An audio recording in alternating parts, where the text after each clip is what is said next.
Basti, halika na. Kumain na tayo. Nauna na si Papa at si Mama sa opisina. Isabel, tama itong gagawin natin? Ano ka ba naman? Mag-espiya lang naman tayo eh. Tatanong-tanong tungkol dun sa may-ari ng Serpentina. Eh, hindi naman po pwede na wala tayong kaalam-alam tungkol sa kalaban natin. Para malaman natin. Isabel, baka sabihin nila nanunugod tayo. Isipin na nila kung anong gusto nilang isipin, Basti. Hindi na pwede magpatalo na lang tayo sa kalaban. Para alam na rin nila kung sinong binabangga nila. Isabel, yan ang kinakatakot ko eh. Masyado ka naapektuhan sa kompetisyon. Mas mabuti pa, ako na lang pupunta doon at ako makikipag-usap sa kanila. Pero Basti... Isabel, delikado. Ha? At least, ako hindi nila kilala. Pwede ako magpanggap na customer. Ikaw, kaskabel ka. Kilala ka nila. Ako nang bahala doon.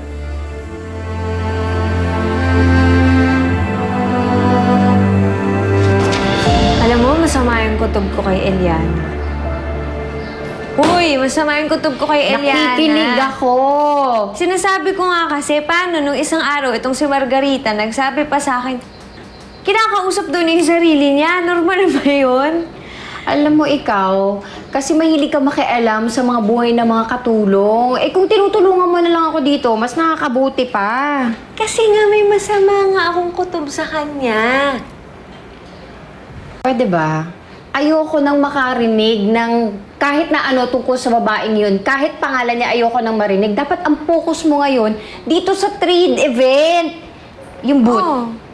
Okay na ba yung booth? Ready na yun, syempre. Yung mga tao natin, kasado na rin lahat. Kaya nga, ganito na ako. Parelak-relak lang. Sikasuhin mo mabuti yan, ha? Kami na. Huwag na, magkamali ka May pa. naghahanap po sa inyo. Ha? Sino? May appointment ba tayo today? Saan ba? Nasa lobby po. Ay, tingnan mo.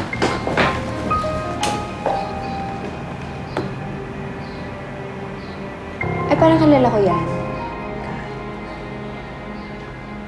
Parang familiar nga. Oo, saan ko ba nakita yan?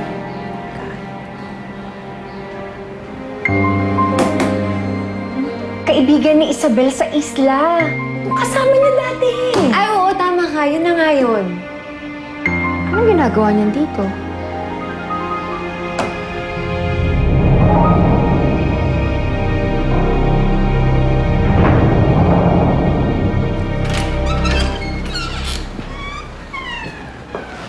Yes, sir.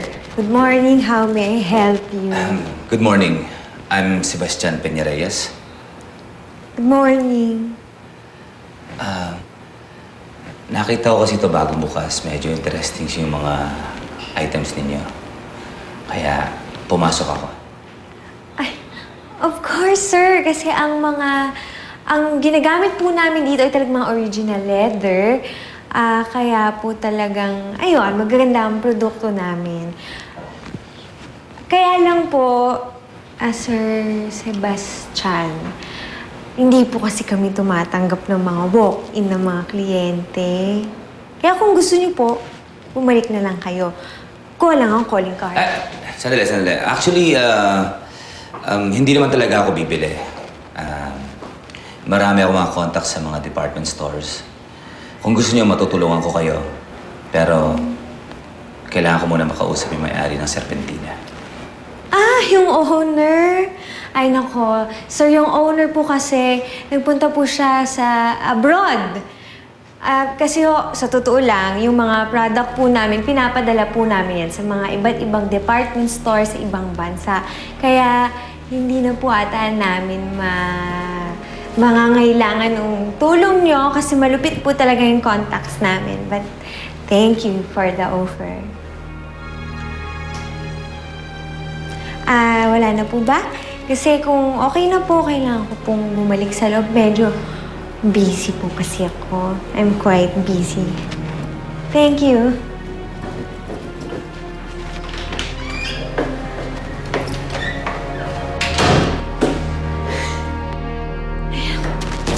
Oh, ano? Namukhaan ka ba? Parang hindi naman ata. Kasi syempre, Hello! Social na tayo ngayon. Parang hindi niya na tayo mamumukaan. Pakiramdam ko. Ano ka ba? Eh, ano daw gusto? Ba't nandito? Yun nga, wala. Nagtanong-tanong lang naman. Hindi kaya nag-i-espiya yan? Kasi syempre, kaibigan ng mga kaskabel yan. Hindi malayong doon nagtatrabaho yun. Diba? Bakit parang ang saya-saya mo ata, galak na galak. Eh bakit naman hindi? Isipin mo ha, bakit siya pupunta dito? Eh di parang siguro nagpapanik ng mga kaskabel, di ba? Gusto nilang malaman kung sino yung kalaban nila. Ha? Noon dati sila lang ang mayayaman. Kung umautos-utusan nila tayo, grabe. Ngayon hindi na pwede. Hindi nila alam. Hindi na tayo basta-basta kung sino-sino lang. Dahil tayo Kinilig nang ako. tataob sa kanila, mga kaskabel. O di ka. Kinilig ka. Kinilig ako. Ako din.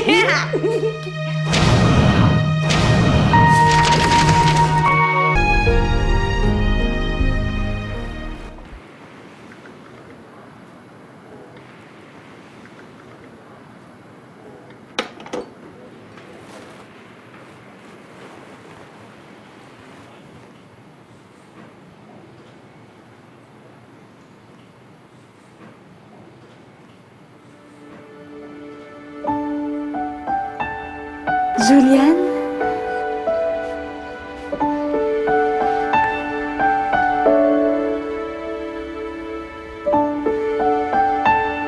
Destiny.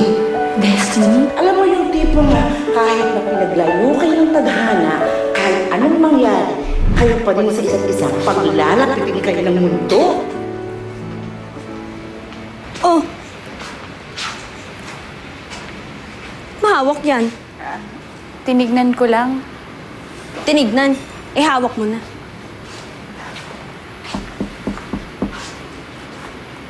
Ba't tinatayo-tayo mo dyan? May kumakatok, diba? Buksan mo kaya?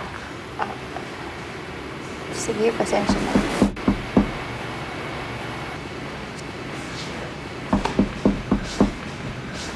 Aling Tetay, nandiyan po ba kayo? Aling Tetay? Ate, Tuloy po kayo. ate talaga oh. Julian? Alam mo lang na ikaw lang ang tanging ligaya sa buhay. Pag-ibig kong tunay, pangarap sa bawat sandali. Ayos na lahat ng kailangan para sa exhibit? Opo sir, kompleto na. Sige. O sige, bakit na kayo? Hindi ka sasama sa amin, kuya? Hindi kasi, ang ibig ko lang naman sabihin, parang mas pulido yung mga trabahador natin gumawa ng trabaho pag kasama ka nila, pag binabantayan mo sila. Alam na nila yung kailangan nilang gawin. Tsaka tambak ang trabaho dito sa farm. Lalo na ngayon, kulang tayo ng tao. Kaya-kaya nyo na yan. Sige, mauna na ako. Sige.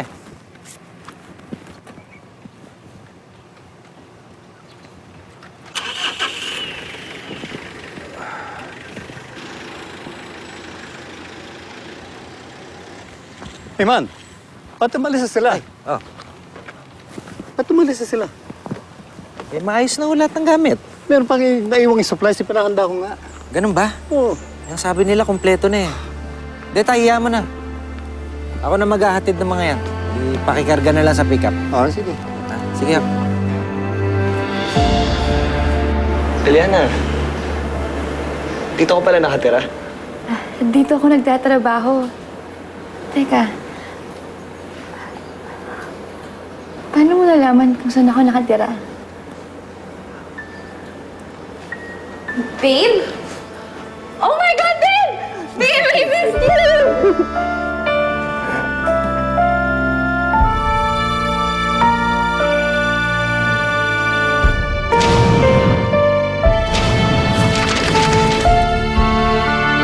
Uy, na-miss talaga kita. How was your trip? It was okay. Sayang, hindi ka nakasama eh. Dito ako pala nakatira. Wait. You know each other? Yeah, we know each other. Magkababata kami. Oh, wait. Bakit ngayon ko lang to nalaman? Kasi di ko naman expect na magkikita kami.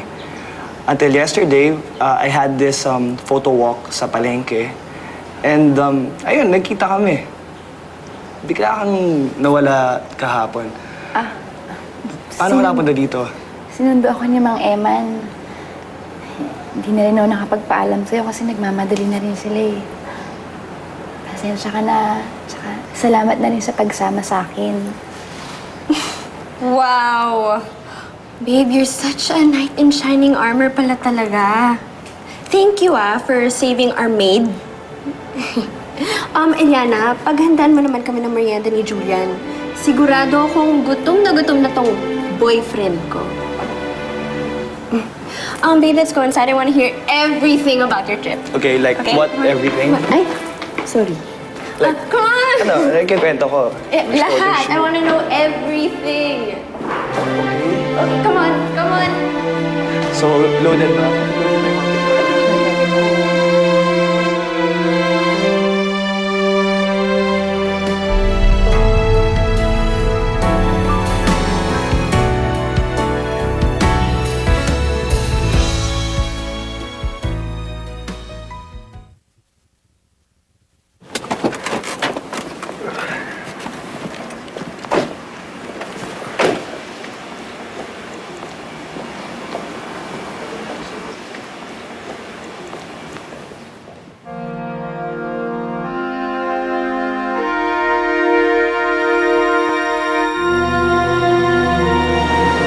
Iman, yes ka lang ba?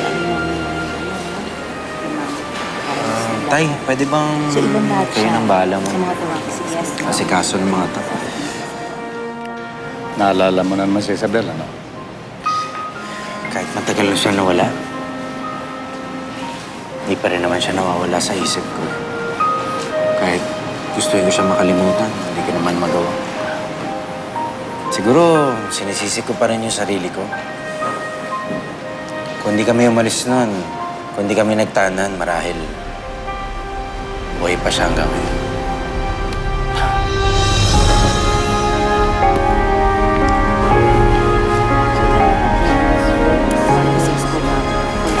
So, lahat ng bags natin kompleto, shoes, partners, okay, mga belts, meron na rin, ha? So, kompleto lahat. So, lahat ng boxes na ito. So, everything.